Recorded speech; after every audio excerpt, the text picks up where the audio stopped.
Good evening and welcome to Pakistan Today News from our London studio. I'm Victoria Lane.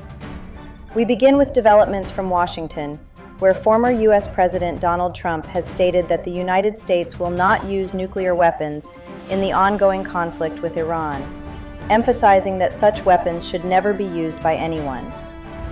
Speaking at the White House, Trump said U.S. forces have already inflicted significant damage through conventional means. He added that he is in no rush to finalize a deal with Tehran, stressing the need for a long-lasting agreement to ensure global safety. Meanwhile, he also announced a 3-week extension of the Israel-Lebanon ceasefire, despite ongoing tensions. In a separate development, Trump revealed that Navy Secretary John Phelan has been dismissed due to internal disagreements over shipbuilding policies. He further claimed that the United States now has complete control over the strategically vital Strait of Hormuz. Staying with the region, Iran has granted special exemptions to what it describes as friendly countries, allowing them to pass through the Strait of Hormuz without paying transit fees. Reports indicate that Russia is among the nations benefiting from this decision.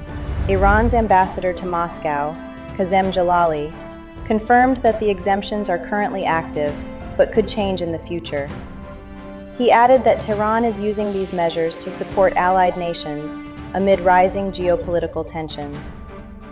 The move highlights the growing strategic importance of the strait as global energy concerns intensify.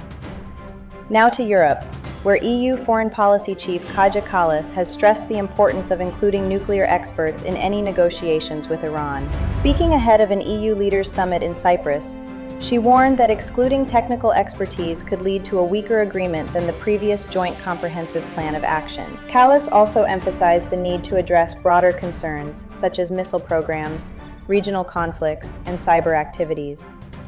She cautioned that ignoring these areas could ultimately result in a more dangerous Iran, despite ongoing diplomatic efforts. For more on Pakistan's economic developments, we go to our correspondent Sarah William in Islamabad. Thank you, Victoria.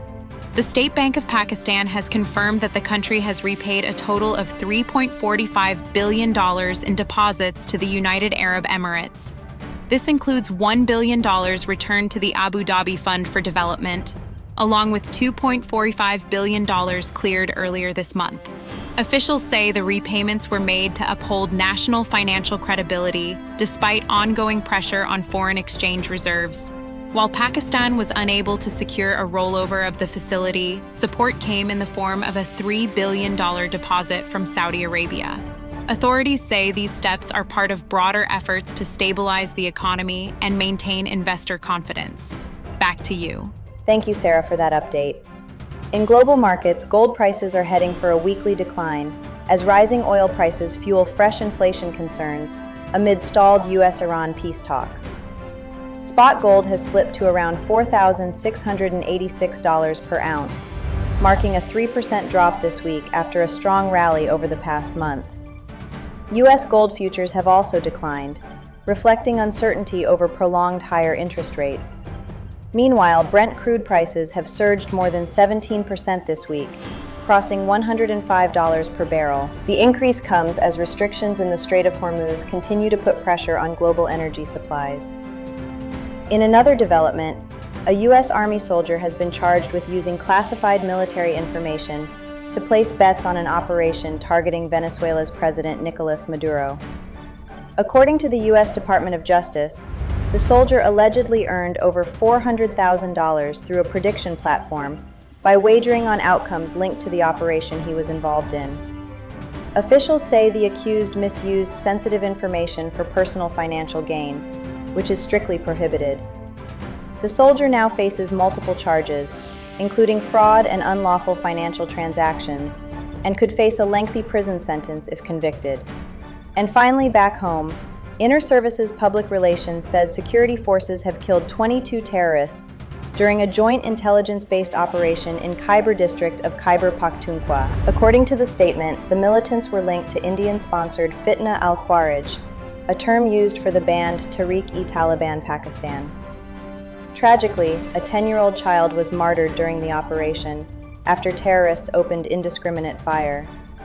Weapons and ammunition were recovered, and a sanitization operation is ongoing in the area.